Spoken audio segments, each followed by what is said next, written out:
अध्यक्ष महोदय, सन्मान्य सदस्य बडोले साहेबांनी जो प्रश्न विचारला आहे, खुशबू ठाकरे अशा पद्धतीची जी काही ही विद्यार्थिनी होती, या खुशबू ठाकरे या विद्यार्थिनीला जो मृत्यू झाल्यानंतर ज्या मृत्यूबद्दल काही आक्षेप नोंदवले गेले आणि त्याच्याबद्दलचा एक मोर्चा काढण्यात आला।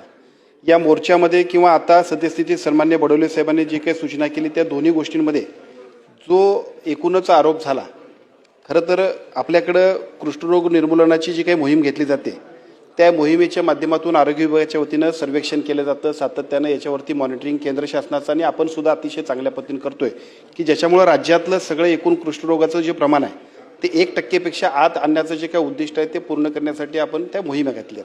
आता या मोहिमेच्या अंतर्गतच आमच्या आरोग्य विभागाच्या यंत्रणेनं त्या ठिकाणी जे काही सूचना घेतल्या होत्या, विशेषतः सगळ्या ज्या काही आश्रमशाळा असतील, जे स्थलांतरित कामगार असतील, यांचं सुद्धा सर्वेक्षण करण्याची जी मोहीम घेतली होती, या मोहिमेच्या अंतर्गतच या आश्रमशाळेमधल्या या मुलीच्या एकूणच कुष्ठरोगाच्या संदर्भातला हा एक पांढरा चट्टा, म्हणजे या चट्टा आढळल्यामुळं, डोळ्याखाली जो चट्टा होता तो आढळल्यामुळं आपल्या आरोग्य विभागाच्या लोकांनी पहिल्या टप्प्यामध्ये त्याच्याकडे मॉनिटरिंग केलं आणि मॉनिटरिंग नंतरच्या टप्प्यामध्ये परत त्याची प्रमाण वाढले असं म्हटल्यानंतर ज्या काही गोळ्या सुरू करायला पाहिजे होत्या त्या गोळ्या सुरू केल्या।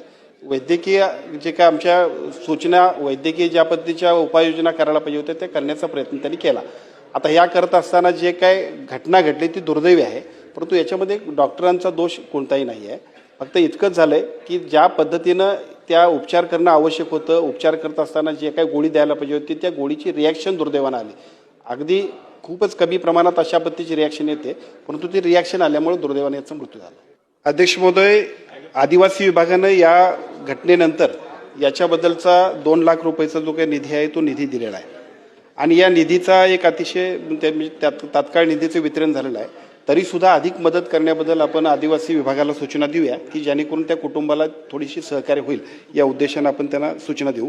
आणि दुसरा मुद्दा असा आहे की आपण आदिवासी विशेषतः आश्रमशाळांमध्ये सुद्धा ॲम्ब्युलन्सच्या विषयात आपण सांगितलं की ॲम्ब्युलन्स उपलब्ध करायला पाहिजे। खरं तर अशा पद्धतीचे ॲम्ब्युलन्स उपलब्ध करणं हे आमच्या डिपार्टमेंटच्या अधिकारात येत नाही, तरी पण आदिवासी विभागाला आपण सूचना देऊ की अशा पद्धतीच्या घटनांमध्ये ज्या काही उपाययोजना करायला पाहिजेत त्यासाठी योग्य ते कारवाई त्यांनी करावी। आदिवासी विभागानं आश्रमशाळांच्या मध्ये जी काय आस्थापना उभा करायला पाहिजे तो त्यांच्या पद्धतीने त्यांनी करणं अपेक्षित आहे, तशा सूचना आपण त्यांना देऊ।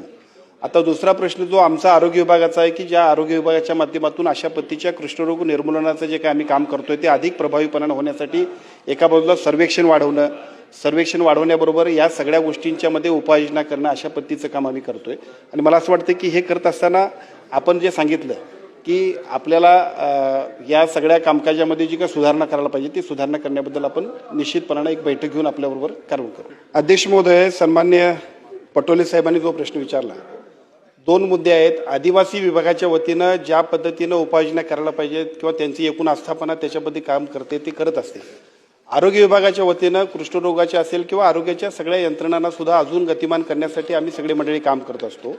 हे सगळं काम करत असताना त्या मुलीची जी तपासणी झाली, रेग्युलर ज्या काही शाळांची, आश्रमशाळांची तपासणी होते त्याच्यामध्ये जी तपासणी झाली त्या तपासणीमध्ये हा चट्टा लक्षात आला।